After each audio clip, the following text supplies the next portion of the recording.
It is the month of March, which is the birth month of one of the world's most well-loved literary characters, Anne Shirley. And fair warning, I am about to get super nerdy talking about when exactly Anne's birthday falls, so you've been warned.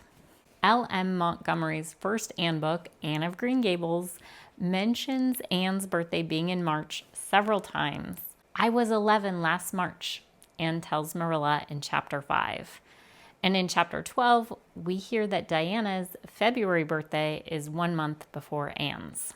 I feel like Anne's birthday is probably in early March because in chapter 26, we see Anne and Diana walking through Birch Path on Anne's birthday. And even though we are told it has been a mild winter, it is still snowy. And the girls are working on their A Winter's Walk in the Woods compositions for Miss Stacy's class. So there are a couple things pointing to the fact that it is still very wintry on the day of Anne's birthday.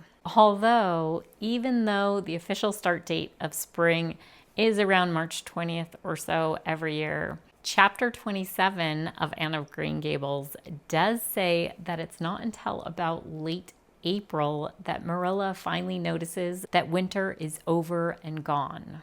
So there is that to take into account, that the season of winter is on a different timeline than the official dates of when spring starts. In the Anne prequel, Before Green Gables, which was published 100 years after Anne of Green Gables was first published, the author Budge Wilson gives Anne a birth date of March 5th. So even though Maud Montgomery didn't give Anne a specific birth date, a lot of people do celebrate Anne's birthday on March 5th because of this prequel. But I love that in the spirit of Anne, we can imagine Anne's birthday to be whenever we'd like it to be.